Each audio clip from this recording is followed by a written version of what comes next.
I'm Jenna Miscavige. I was born and raised in Scientology. I left when I was 21 years old and wrote a book about it.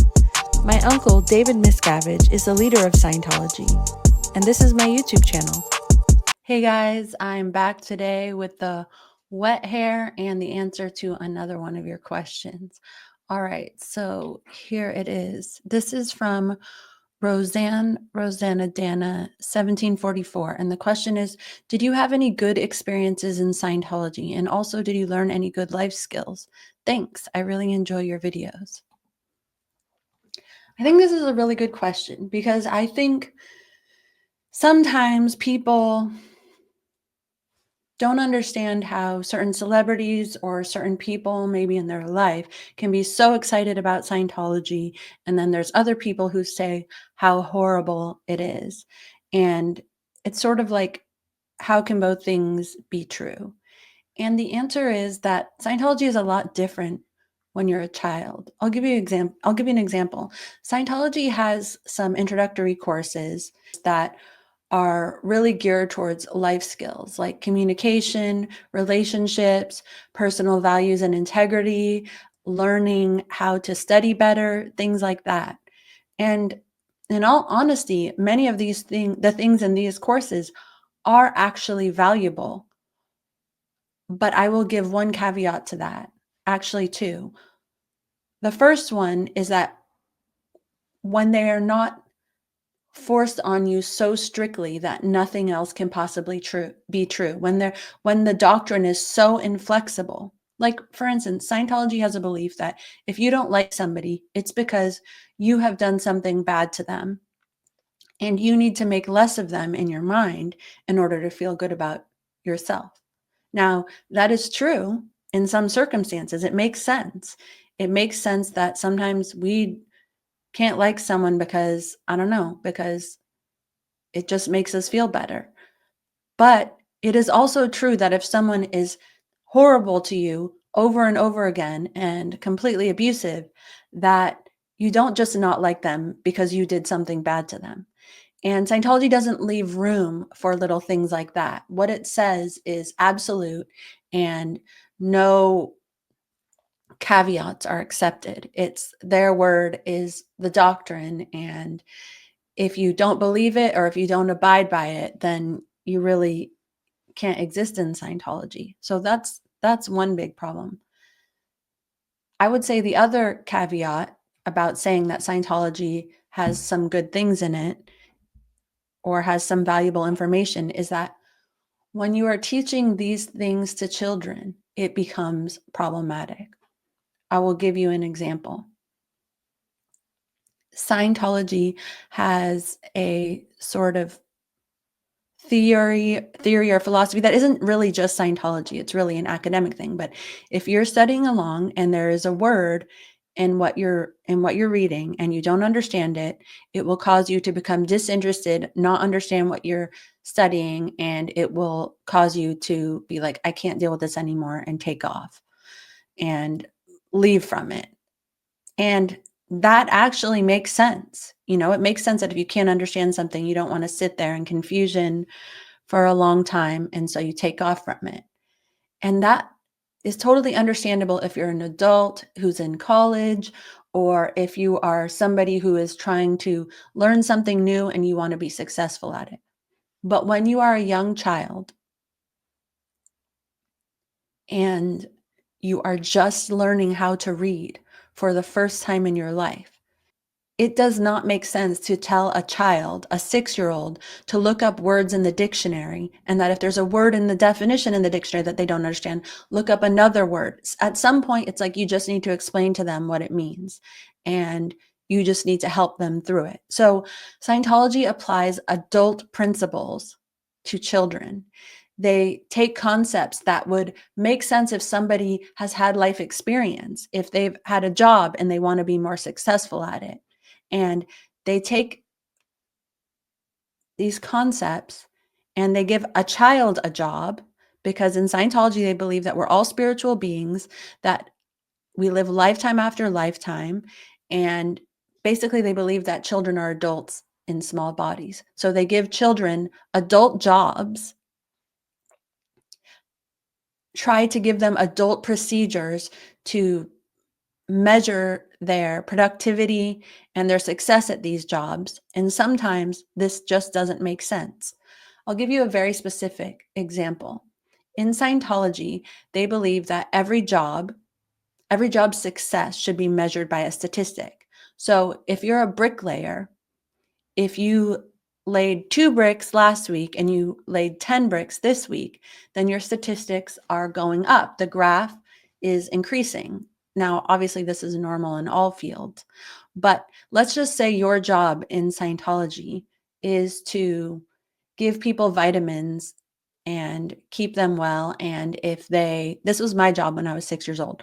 It was to give all of the kids vitamins every day. And it was to ask them if they were sick.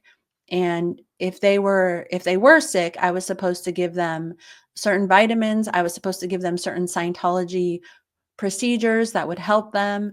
And I was supposed to give them like not a medication, but like if they had like a cut, I was supposed to clean it for them. If they had like a rash, I was supposed to give them cream for it. So they assigned my statistic to be number of well children. So if there were 50 kids at the boarding school and only 25 of them were well, and then the next week 20 of them were well, then my statistic was down and I would be penalized accordingly. So if my statistic was downtrending, then I basically, where every other kid would get rewarded by being able to see a movie and having popcorn one night of the week, I would be excluded from that because my statistic, well children, was down. Now that doesn't make sense. That's not actually a statistic that I can control through vitamins and whatever my other duties were. But in Scientology, they don't make exceptions for that kind of thing. And so it's very confusing and very destructive as a child to have your worth be measured in that way, and also for it to be in a way that doesn't actually make sense, and for Scientology to tell you that if you don't understand their way of doing this, or if you don't agree with their way of measuring this, you are wrong. There's something wrong with you. You need to find a word in the procedures that you don't understand.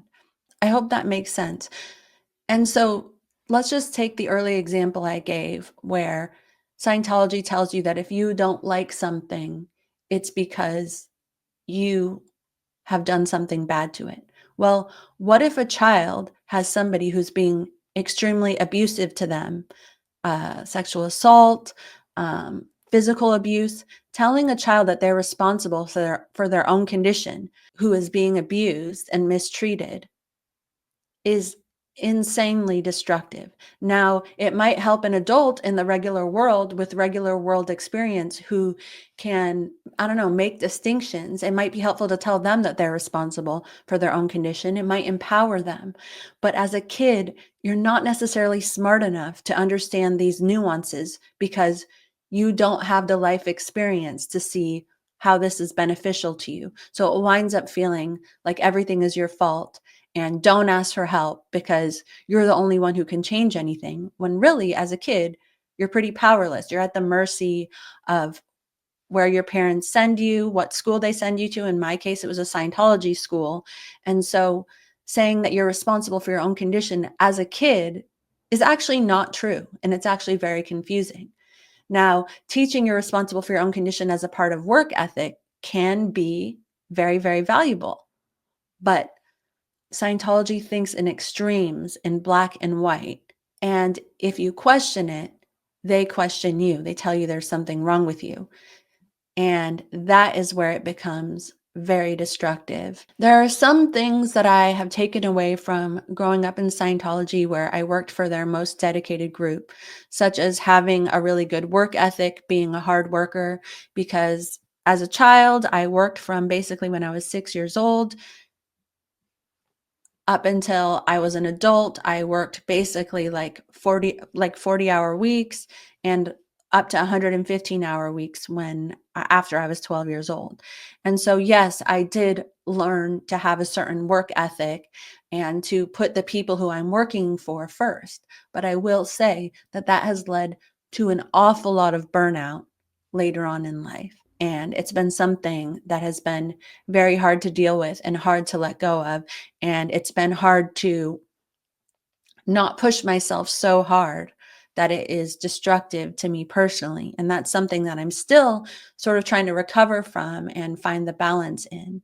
So I hope that makes sense. I think that there are some good lessons in Scientology, but at what cost? And also, many of these lessons are worldwide truths or things that are just like literally flat out obvious that you can find in self help, and you can find them in a much more clear, much more modern, and much more applicable way that doesn't require you giving hundreds of thousands of dollars and supporting child trafficking and human trafficking. You don't have to support a cult who abuses children and discourages its members from reporting this to authorities.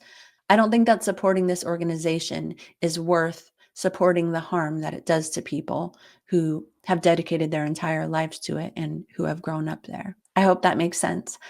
Okay, you guys, this was just a quick one today. If you have any other questions, whether it's personal, Scientological, please put them in the comments. I love seeing your guys' questions, and I'm looking forward to doing this every day. If you want to support me, you can find my book on Amazon. It's called Beyond Belief: My Secret Life Inside Scientology and My Harrowing Escape. And I also have a pottery shop. You can find it at waywarddaisy.com. All right, guys, have a wonderful day, and I will see you again soon. Bye.